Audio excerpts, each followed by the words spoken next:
Hello, good morning, जोहार। मैं संजय और आप देख रहे हैं न्यूज़ झारखंड। चलिए जानते हैं आज की मुख्य 25 बड़ी खबरों को। पहली बड़ी खबर की बात करें तो झारखंड बोर्ड 10वीं और 12वीं का रिजल्ट आज होगा जारी। झारखंड एकेडमिक काउंसिल यानी झारखंड बोर्ड 10वीं और 12वीं साइंस के परीक्षार्थियों का रिजल्ट का इंतजार अब खत्म होने वाला है। मंगलवार यानी आज 21 जून को 10वीं और 12वीं साइंस का रिजल्ट जारी होने वाला है। शिक्षा मंत्री जगन्नाथ महतो आज दोपहर 2:30 बजे रिजल्ट जारी करेंगे। झारखंड बोर्ड की ओर से परीक्षा के परिणाम ऑनलाइन जारी किए जाएंगे। रिजल्ट जारी होते ही छात्र झारखंड एकेडमिक काउंसिल की ऑफिशियल वेबसाइट jackresult.com या jack.jharkhand.gov.in पर जाकर अपना रिजल्ट देख सकेंगे। रिजल्ट देखने के लिए छात्रों को उनके एडमिट कार्ड की जरूरत पड़ेगी। उसमें दिए गए एग्जाम रोल नंबर और रोल कोड की मदद से वे अपना रिजल्ट देख पाएंगे।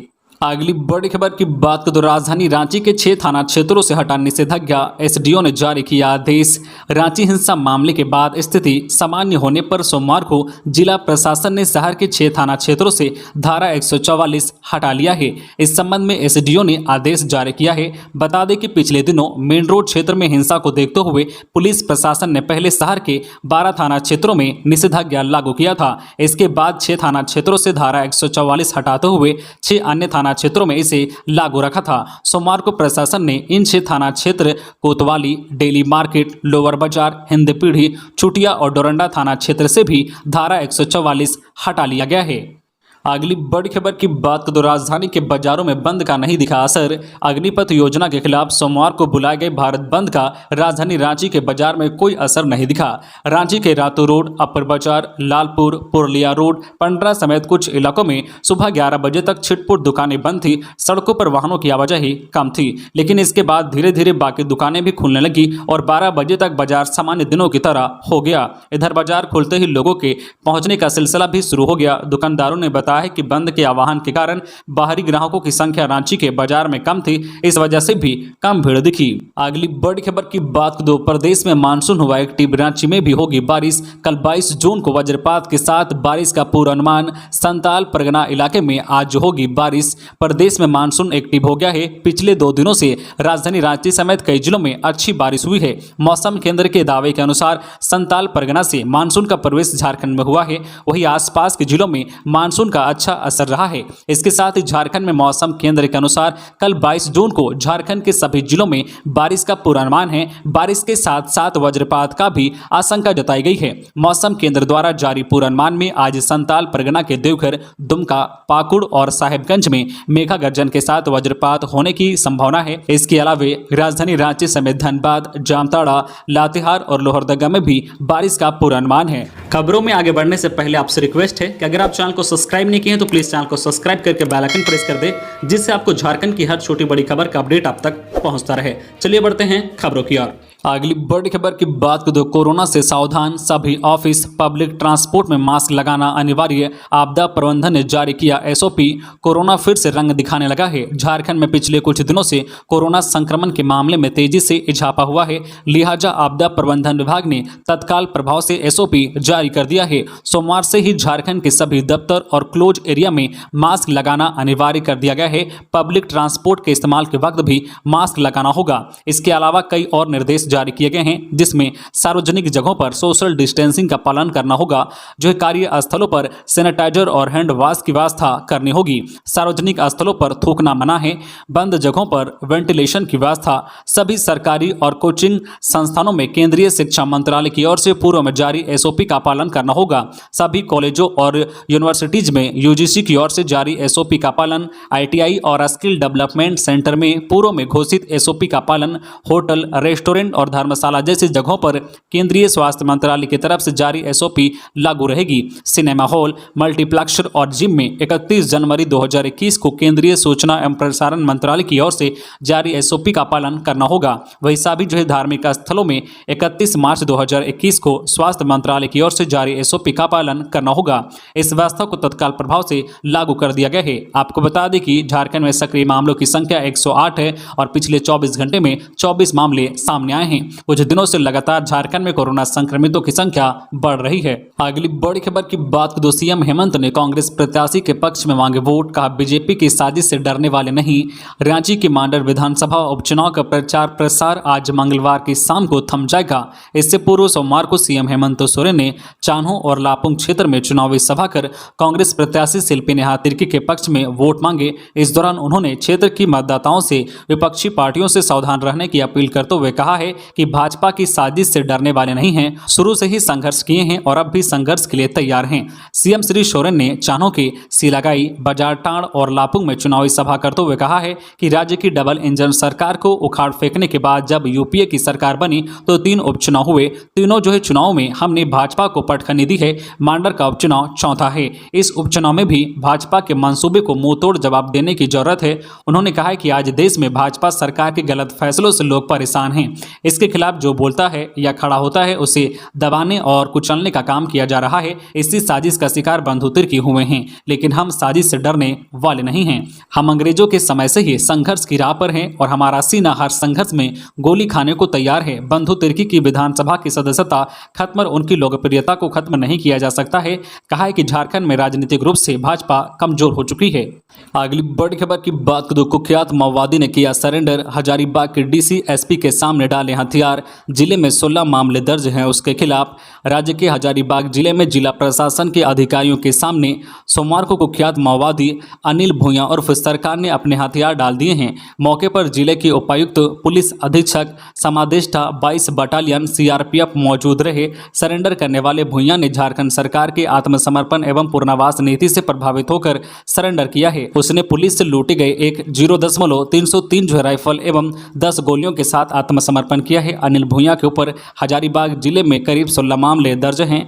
2017 में टीपीसी के 7 सदस्यों की हत्या में अनिल भूया की मुख्य भूमिका रही है। अगली बड़ी खबर की बात करें। रांची हिंसा में घायल नदीम को एम्स रेफर करने की अनुशंसा। 10 जून को रांची हिंसा में घायल नदीम अंसारी की स्थिति गंभीर बनी हुई है। उसे जल्द ही एम्स इलाज के लिए भेजा जाएगा। सेहत में सुधार नहीं होता देख रिम्स सुपरिटेंडेंट की अध्यक्षता में मेडिकल बोर्ड का गठन किया गया था। मेडिकल बोर्ड ने एम्स रेफर करने की अनुशंसा की है। अब प्रशासन के द्वारा नदीम को बेहतर इलाज के लिए एम्स भेजा जाएगा। वही रिम्स के चिकित्सा अधीक्षक डॉक्टर हिरेंद्र बिरुआ ने कहा है कि नदीम अंसारी का इलाज ट्रामा सेंटर में चल रहा है। क्रिटिकल केयर विभाग की देखरेख में इलाज किया जा रहा है। उन्होंने कहा है कि गोली निकाल देने के बाद भी नदीम की स्थिति गंभीर बनी हुई है। फिलहाल हमारे डॉक्टर तत्परता से इलाज कर रहे हैं। वही रिम्स के जनसंपर्क अधिकारी डॉक्टर कृष्ण मुरारी ने कहा है कि 7 डॉक्टरों की टीम ने मिलकर एम्स भेजने का निर्णय लिया है। अगली बड़ी खबर की बात करें। भारत बंद का धनबाद में मिला जुला असर। ट्रेनें बंद पर बसों का परिचालन जारी रहा। सेना में भर्ती की अग्निपथ योजना के विरोध में भारत बंद का धनबाद में मिला जुला असर दिखा। ट्रेनों का परिचालन सोमवार को भी बाधित रहा। हालांकि ट्रेनों को 2 दिन पहले ही रद्द कर दिया गया था। बस तथा अन्य पब्लिक ट्रांसपोर्ट पर कोई असर नहीं दिखा। छोटी तथा लंबी दूरी की बसें सामान्य दिनों की तरह चली और सामान्य दिनों से अधिक पैसेंजर आए। हालांकि निजी वाहन सड़कों पर कुछ कम दिखाई दिए। 3 बड़े मॉल को छोड़कर बाकी सभी मॉल तथा बड़े प्रतिष्ठान खुले रहे। हटिया बाजारों पर भी कोई असर नहीं दिखा। निजी तथा सरकारी दफ्तरों में आम दिनों की तरह उपस्थिति रही। सरकारी तथा निजी स्कूल राज्य सरकार के निर्देश के आलोक में बंद रहे। सरकारी अस्पतालों में मरीजों की संख्या कुछ कम रही। निजी अस्पतालों तथा नर्सिंग होम में सामान्य दिनों की तरह मरीज इलाज के लिए आए। अगली बड़ी खबर की बात करें। सरकारी स्कूलों में तीसरी बार बदला पोशाक का रंग। इसी सत्र से हरी पोशाक पहनेंगे स्टूडेंट्स। झारखंड सरकार सरकारी स्कूलों के बच्चों की पोशाक का रंग बदलेगी। शिक्षा मंत्री जगन्नाथ महतो के निर्देश पर पोशाक के रंग में बदलाव किया गया है। झारखंड शिक्षा परियोजना द्वारा इस संबंध में प्रस्ताव तैयार कर शिक्षा मंत्री को भेजा गया था। शिक्षा मंत्री ने सहमति दे दी है। साथ ही पोशाक का रंग भी तय कर दिया गया है। अब कक्षा 1 से 5 और 6 से 12वीं तक के विद्यार्थियों की पोशाक का रंग व डिजाइन अब अलग अलग होगा। अब तक सभी कक्षाओं के बच्चों की पोशाक का रंग एक ही होता था। नए शैक्षणिक सत्र से बच्चों को बदले हुए रंग के अनुरूप पोशाक दी जाएगी। राज्य के स्कूलों में कक्षा 1 से 5 तक के छात्रों को नेवी ब्लू रंग का पैंट व गुलाबी रंग का शर्ट दिया जाएगा। बच्चों के टाई का रंग भी नेवी ब्लू होगा। वही छात्राओं को नेवी ब्लू रंग का स्कर्ट व गुलाबी रंग का शर्ट दिया जाएगा। वही कक्षा 6 से 12वीं तक के छात्रों का पैंट हरा व शर्ट सफेद व हरा रंग का होगा।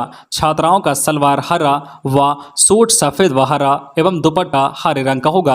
राज्य के सरकारी स्कूलों के बच्चों की पोशाक के रंग में तीसरी बार बदलाव होने जा रहा है। अगली बड़ी खबर की बात करें। अग्निपथ स्कीम के विरोध में भारत बंद का गुमला में नहीं दिखा असर, डंडा लेकर सड़क पर उतरे एसपी। केंद्र सरकार की अग्निपथ योजना के विरोध में आहूत भारत बंद का गुमला में कोई असर नहीं दिखा। जिले के सभी 12 प्रखंडों में दुकानें खुली रही, वाहनों का परिचालन हुआ, सिर्फ स्कूल बंद रही। पुलिस गश्ती करते नजर आई। गुमला एसपी डॉक्टर एहतसाम वकारिब और सदर थानेदार मनोज कुमार खुद डंडा लेकर सड़क पर उतरे और शहर की सड़कों पर गश्ती किया। जगह जगह पर पुलिस बल तैनात किया गया था। पोखलो रेलवे स्टेशन के समीप हुआ रेलवे पटरी की सुरक्षा को लेकर जगह जगह पुलिस बल तैनात किया गया था।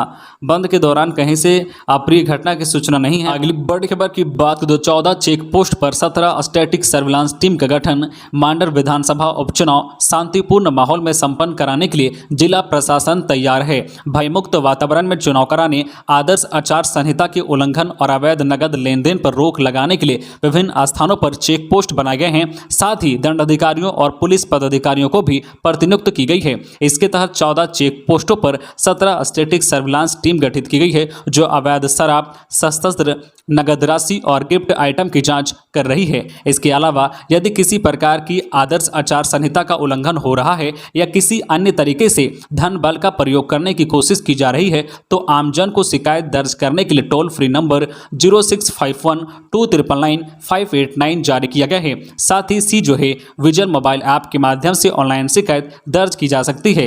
अगली बड़ी खबर की बात करें। मैट्रिक इंटर की तर्ज पर होगा पहली से 7वीं का मूल्यांकन। सरकारी स्कूलों में मैट्रिक और इंटर की तर्ज पर पहली से 7वीं तक की वार्षिक परीक्षा की कॉपियों का मूल्यांकन किया जाएगा। एक संकुल के स्कूलों का मूल्यांकन कार्य दूसरे संकुल में कराने का निर्देश शिक्षा विभाग ने दिया है। मूल्यांकन कार्य 21 जून से शुरू होना है और 25 जून तक काम पूरा कर लेना है। 30 जून तक रिजल्ट जारी करने का लक्ष्य रखा गया है। शिक्षा विभाग 1 जुलाई से स्कूलों का नया सत्र शुरू करने की तैयारी में है। शिक्षा विभाग की ओर से राज्य के सभी जिला शिक्षा अधीक्षकों को दिए गए निर्देश में कहा गया है कि वार्षिक परीक्षा का मूल्यांकन संकुल स्तर पर किया जाएगा। ऐसा पहली बार हो रहा है कि एक संकुल में आने वाले सभी विद्यार्थियों की उत्तर पुस्तिकाओं की जांच नजदीक के दूसरे संकुल में की जाएगी। इसमें उसी संकुल के शिक्षक मूल्यांकन कार्य करेंगे।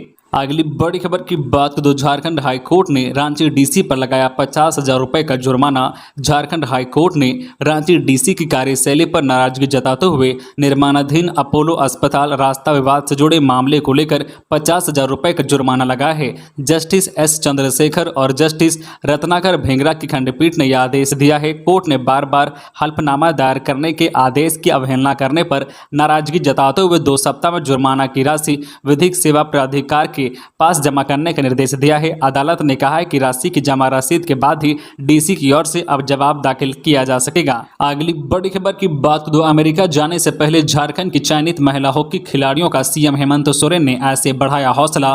सीएम हेमंत सोरेन ने कहा है कि यह हम सब के लिए गर्व की बात है कि हमारे राज्य की बच्चियां खेल की दुनिया में बहुत तेजी से आगे बढ़ रही है। वे अपने प्रदर्शन से राज्य और देश का नाम दुनिया में रोशन कर रही है। हमें अपने खिलाड़ियों पर नाज है। यह बातें उन्होंने सोमवार को शिष्टाचार मुलाकात करने आई महिला हॉकी खिलाड़ियों से बातचीत के क्रम में कही है। हॉकी की इन प्रतिभावान बच्चियों का चयन अमेरिका में आयोजित होने वाले 3 सप्ताह के खेल और सांस्कृतिक आदान प्रदान कार्यक्रम में हुआ है। मुख्यमंत्री इन 5 हॉकी खिलाड़ियों को शुभकामनाएं देते हुए भविष्य में बेहतर प्रदर्शन करने की उम्मीद जताई। अगली बड़ी खबर की बात करें। रांची हिंसा जांच रिपोर्ट के लिए चाहिए 1 माह। समिति ने मुख्यमंत्री हेमंत सोरेन को लिखा पत्र। राजधानी में 10 जून को नमाज के बाद बवाल, उपद्रव, पत्थरबाजी व गोलीबारी की जांच के लिए राज्य सरकार के निर्देश पर गठित आपदा प्रबंधन विभाग के सचिव डॉक्टर अमिताभ कौशल व एडीजी अभियान संजय आनंद राव लाडकर की 2 सदस्यीय टीम को जांच के लिए 1 महीने का वक्त चाहिए। दोनों अधिकारियों ने राज्य सरकार को संयुक्त रूप से पत्र लिखकर पूरे मामले की जांच के लिए 1 महीने का वक्त मांगा है। पहले मुख्यमंत्री ने 1 सप्ताह के भीतर जांच कर पूरी रिपोर्ट देने का निर्देश दिया था। अधिकारियों ने सोमवार यानी 13 जून से जांच प्रारंभ की थी। समिति को सोमवार यानी 20 जून तक राज्य सरकार की रिपोर्ट दे देनी थी। अभी जांच पूरी नहीं होने से अधिकारियों ने वक्त मांग लिया है। अगली बड़ी खबर की बात करें। करण जौहर ने चुराई रांची के विशाल की कहानी। रिलीज से पहले जज साहब देखेंगे जुग जुग जियो। 24 को पर्दे पर आएगी फिल्म। मशहूर फिल्म निर्माता करण जौहर की फिल्म जुग जुग जियो के भाग विभाग का फैसला रांची की एक अदालत करेगी। फिल्म रिलीज 24 जून को होनी है, लेकिन उससे पहले इस फिल्म की स्क्रीनिंग रांची की सिविल कोर्ट में स्पेशल कमर्शियल कोर्ट के जज MC झा के सामने होगी। फिल्म देखने के बाद ही अदालत तय करेगी कि फिल्म अगले 2 दिन में रिलीज होगी या नहीं। दरअसल मामला कॉपीराइट उल्लंघन से जुड़ा हुआ है। रांची के विशाल सिंह ने अदालत से गुहार लगाई है कि जौहर की फिल्म जुग जुग जियो उनकी लिखी कहानी पर आधारित है। इस कहानी को उन्होंने screen rights association of India में बाकायदा 24 जनवरी 2020 को रजिस्टर भी कराया था। अगली बड़ी खबर की बात करें, 1 जुलाई से प्लास्टिक व थर्मोकोल के इस्तेमाल पर प्रतिबंध। सरकार के आदेश के बाद 1 जुलाई से प्लास्टिक व थर्मोकोल से बने सामग्री पर प्रतिबंध लग जाएगा। इसके खरीद व बिक्री पर रोक लग जाएगी। नियम की कड़ाई से पालन करने के लिए जमशेदपुर के तीनों नगर निकाय कमर कस चुके हैं। इस संबंध में नगर निकाय शहर के व्यापारी संगठनों के साथ बैठक कर सरकार के इस आदेश से अवगत करा दिया गया है। इसके साथ ही व्यापारियों को प्रतिबंधित प्लास्टिक व थर्मोकोल पर रोकथाम में प्रशासन का सहयोग करने का भी आग्रह किया है। इस संबंध में जानकारी देते हुए जमशेदपुर अक्षेस के विशेष पदाधिकारी कृष्ण कुमार ने बताया है कि सरकार का नोटिफिकेशन जारी होने के बाद अब सोमवार को जमशेदपुर अक्षेस ने इस संबंध में संबंधित सिटी मैनेजर को आदेश जारी करते हुए आम जनता को जागरूक करने, व्यापारियों को सरकार का आदेश के संबंध में जानकारी देने के लिए अभियान चलाने को कहा है। अगली बड़ी खबर की बात करें, 26,000 शिक्षक बहाली की प्रक्रिया शुरू। शिक्षा मंत्री समीक्षा बैठक से हजारीबाग में असंतुष्ट दिखे तो दूसरी और 60,000 नई वैकेंसी जल्द निकालने की कही बात। राज्य के शिक्षा मंत्री जगन्नाथ महतो इन दिनों क्षेत्र भ्रमण पर हैं और लगातार शिक्षा विभाग के पदाधिकारियों के साथ बैठक कर शिक्षा विभाग के हाल की जानकारी जुटा रहे हैं। इसी कड़ी में सोमवार को मंत्री जगन्नाथ महतो हजारीबाग पहुंचे। यहां पर सर्किट हाउस में शिक्षा विभाग के पदाधिकारियों के साथ बैठक की। बैठक के बाद शिक्षा मंत्री ने पत्रकारों से बात करते हुए कहा है कि विभाग के क्रियाकलाप से सब बहुत संतुष्ट नहीं हूं। उन्होंने अपने पदाधिकारियों को 1 महीने का समय दिया। इतना ही नहीं, उन्होंने यह भी कहा है कि 26,000 शिक्षक बहाली का प्रक्रिया शुरू कर दिया गया है। वही आने वाले समय में 60,000 और शिक्षकों का पद सृजन कर बहाली किया जाएगा, जिससे शिक्षा विभाग में शिक्षकों की कमी को दूर कर पाएंगे। निश्चित रूप से एक तरफ भले ही शिक्षा मंत्री बैठक से असंतुष्ट नजर आ रहे हैं, लेकिन दूसरी ओर उन्होंने खुशखबरी भी दिया है कि आने वाले समय में शिक्षा विभाग में बम्पर वैकेंसी होगी। अगली बड़ी खबर की बात करें, रिश्वत मामले में निबंधन कार्यालय के पूर्व सहायक को 1.5 साल की सजा।